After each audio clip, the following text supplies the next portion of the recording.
শ্ৰদ্ধেয়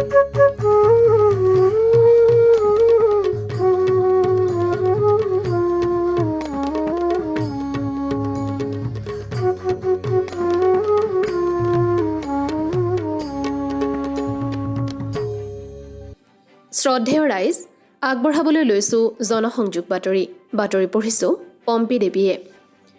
মুখ্যমন্ত্ৰী ডক্টৰ হিমন্ত বিশ্ব শৰ্মাৰ কাৰ্যকালত দিছপুৰৰ বাহিৰত দ্বিতীয়খন কেবিনেট বৈঠক বঙাইগাঁৱত যোৱা 24 নৱেম্বৰত অনুষ্ঠিত হয়। এই বৈঠকত ৰাজ্যৰ উন্নয়নৰ গতি ত্বৰান্বিত কৰাৰ বাবে কেইবাটাও গুৰুত্বপূৰ্ণ সিদ্ধান্ত গ্ৰহণ কৰা হয়।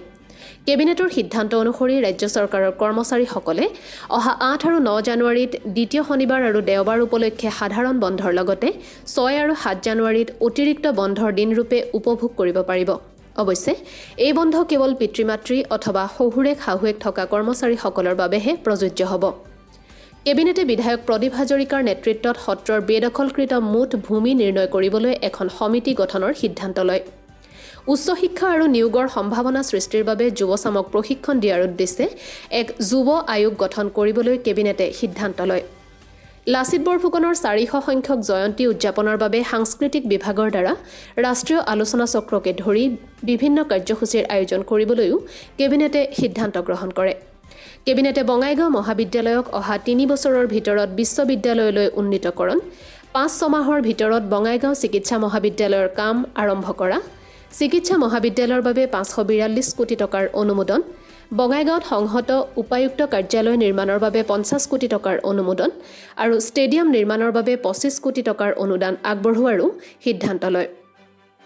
বিদ্যালয়ৰ শিক্ষা গাঁথনি বৰ্তমানৰ 10+2ৰ পৰা 5+3+3+4লৈ পৰিৱৰ্তনৰ বাবে কেবিনেট বৈঠকত সিদ্ধান্ত গ্ৰহণ কৰা হয়। কেবিনেটে চৰকাৰী চিকিৎসা মহাবিদ্যালয়ত স্নাতকোত্তৰ পাঠ্যক্ৰমৰ বাবে ৰাজ্যিক সংৰক্ষিত আসনৰ সংশোধিত নিয়ম সংক্ৰান্ততো কেইবাটাও সিদ্ধান্ত গ্ৰহণ কৰে। অসম লোকসেৱা আয়োগৰ পৰীক্ষাত ভাষাৰ ক্ষেত্ৰত থকা বাধা আঁতৰোৱাৰ বাবে প্ৰাৰ্থীয়ে 3টা প্ৰধান চৰ্ত পূৰণ কৰিব লাগিব বুলি কেবিনেটে সিদ্ধান্ত লয়। সেই চৰ্তকেইটা হৈছে প্ৰাৰ্থী অসমৰ বাসিন্দা হ'ব লাগিব, অসমত নিয়োগ বিনিময় কেন্দ্ৰত পঞ্জীকৃত হ'ব লাগিব আৰু অসমীয়া অথবা অসমৰ অন্যান্য স্বীকৃত ভাষা কোৱাত সাৱলীল হ'ব লাগিব। কেবিনেটে 1 জুলাই 2021ৰ পৰা কাৰ্যকৰী হোৱাকৈ সংশোধিত হাৰত ৰাজ্য চৰকাৰৰ কৰ্মচাৰী, পেঞ্চনাৰ, পাৰিবাৰিক পেঞ্চনধাৰক, বিশেষ পেঞ্চনধাৰকসকলৰ বাবে 31% হাৰত DA আৰু DR বৃদ্ধিৰ সিদ্ধান্ত গ্ৰহণ কৰে। কেবিনেটে ৰাষ্ট্ৰীয় খাদ্য সুৰক্ষা আইন 2013ৰ কাৰ্যকৰীকৰণৰ পৰ্যালোচনা কৰিবলৈ ৰাজ্যিক খাদ্য আয়োগ স্থাপন কৰিবলৈও সিদ্ধান্ত গ্ৰহণ কৰে। অসম আন্দোলনৰ ভুক্তভোগীসকলৰ কল্যাণৰ বাবে মুখ্যমন্ত্ৰীৰ অধ্যক্ষতাত 5 কোটি টকাৰ পুঁজিৰে এটা ন্যাস স্থাপনৰ বাবে সিদ্ধান্ত গ্ৰহণ কৰা হয়। কেবিনেটে বিশেষ গোপন আৰু প্ৰত্যক্ষ অভিযানৰ বাবে অসম আৰক্ষীৰ বিশেষ শাখাৰ অধীনত গৱেষণা আৰু বিশ্লেষণ কোষ গঠনৰ সিদ্ধান্ত লয়। অসমৰ শক্তিখণ্ডত বহনক্ষম উন্নয়ন লক্ষ্যপ্ৰাপ্ত কৰাৰ উদ্দেশ্যৰে APDCL, AEGCL, APGCLত স্বতন্ত্ৰ অধ্যক্ষৰ নিযুক্তি দিবলৈও সিদ্ধান্ত লোৱা হয়। কেবিনেট মন্ত্ৰীসকলে বঙাইগাঁৱলৈ যোৱাৰ পথত বিভিন্ন জিলা আৰু মহকুমাত অংগনবাড়ী কেন্দ্ৰ, সমূহীয়া স্বাস্থ্য কেন্দ্ৰ, প্ৰাথমিক স্বাস্থ্য কেন্দ্ৰকে ধৰি চিকিৎসালয়সমূহ, জল জীৱন মিছনৰ আঁচনিসমূহ, প্ৰাথমিক বিদ্যালয়সমূহ, প্ৰতিষেধক কেন্দ্ৰসমূহ পৰিদৰ্শন কৰি কাম-কাজৰ বুজ লয়। সেইদৰে কেবিনেট মন্ত্ৰীসকলে বঙাইগাঁৱৰ পৰা উভতনি যাত্ৰাত জিলা আৰু মহকুমাসমূহত অৰুণোদয়, বিধৱা পেঞ্চন, বৃদ্ধ পেঞ্চন আঁচনি, কোভিড সাহায্য আঁচনি, অটল অমৃত অভিযান, প্ৰধানমন্ত্ৰী জন আৰোগ্য যোজনাৰ হিতাধিকাৰীসকলৰ সৈতে মত বিনিময় কৰে। মুখ্যমন্ত্ৰী ডক্টৰ হিমন্ত বিশ্ব শৰ্মাই 24 নৱেম্বৰত বঙাইগাঁৱত অনুষ্ঠিত মন্ত্ৰীসভাৰ কেবিনেট বৈঠকৰ পিছতেই দিনজোৰা কাৰ্যসূচীৰে বৃহত্তৰ বঙাইগাঁও চহৰৰ বিভিন্ন আন্তঃগাঁথনিমূলক প্ৰকল্পৰ শুভাৰম্ভণি তথা আধাৰশিলা স্থাপনৰ অনুষ্ঠানত অংশগ্ৰহণ কৰে। মুখ্যমন্ত্ৰীয়ে বঙাইগাঁও চহৰৰ বড় বজাৰত থকা কেন্দ্ৰীয় বজাৰৰ উন্নয়নৰ অৰ্থে ইয়াৰ নিৰ্মাণ কাৰ্যৰ আধাৰশিলা স্থাপন কৰে। ইয়াৰ পিছতে মুখ্যমন্ত্ৰীয়ে বীৰঝৰা উচ্চতৰ মাধ্যমিক বিদ্যালয় পৰিদৰ্শন কৰি বিদ্যালয়খনৰ শিক্ষাৰ্থী আৰু শিক্ষক-শিক্ষয়িত্ৰীসকলৰ সৈতে মত বিনিময় কৰে। মুখ্যমন্ত্ৰী ডক্টৰ শৰ্মাই বঙাইগাঁৱৰ দেউৰীপাৰাত প্ৰধানমন্ত্ৰী মৎস্য সম্পদা যোজনাৰ সম্পূৰ্ণ প্ৰকল্পৰ অধীনত নিৰ্মাণ কৰি উলিওৱা ল'-কষ্ট বায়'ফ্লক ইউনিট উদ্বোধন কৰি 4টা প্ৰজাতিৰ মাছৰ পোনা ইয়াত আনুষ্ঠানিকভাৱে মুকলি কৰি দিয়ে।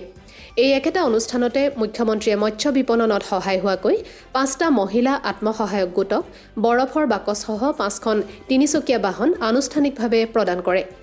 বঙাইগাঁও ভ্ৰমণকালতে মুখ্যমন্ত্ৰীয়ে বঙাইগাঁও চহৰৰ সৌন্দৰ্যবৰ্ধনত বিশেষ মাত্ৰা প্ৰদান কৰি বীৰ চিলাৰাই উৰণ সেতুৰ কাষত নিৰ্মাণ কৰা ক্লক টাৱাৰ আনুষ্ঠানিকভাৱে বন্তি প্ৰজ্বলন কৰি উদ্বোধন কৰে। এই ক্লক টাৱাৰটো পঞ্চদশ বিত্ত আয়োগৰ অনুদানেৰে নিৰ্মাণ কৰি উলিওৱা হৈছে।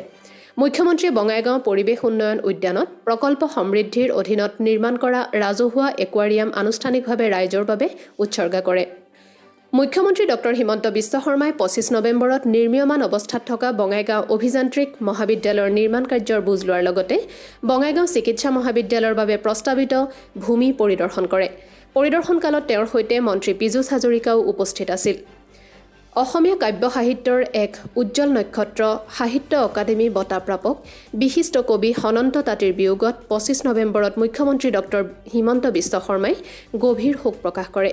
মুখ্যমন্ত্ৰীয়ে প্ৰয়াত সনন্ত তাঁতীৰ বিদেহ আত্মাৰ চিৰশান্তি কামনা কৰাৰ লগতে শোকসন্তপ্ত পৰিয়ালটোলৈ গভীৰ সমবেদনা জ্ঞাপন কৰে।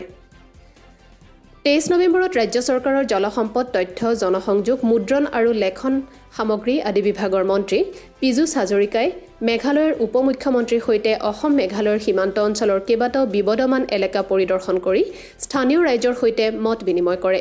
এই পৰিদৰ্শন কালত তেওঁলোকৰ সৈতে মেঘালয়ৰ পৰিবহণ মন্ত্ৰী আৰু চুবুৰীয়া ৰাজ্যখনৰ দুগৰাকী বিধায়কো উপস্থিত আছিল। মন্ত্ৰীগৰাকীয়ে তেওঁৰ বঙাইগাঁওমুখী যাত্ৰাপথত কামৰূপ জিলাৰ কেইবাখনো পানী যোগান আঁচনি, প্ৰাথমিক বিদ্যালয়, অংগনবাড়ী কেন্দ্ৰ, প্ৰাথমিক স্বাস্থ্য কেন্দ্ৰ আদি পৰিদৰ্শন কৰে।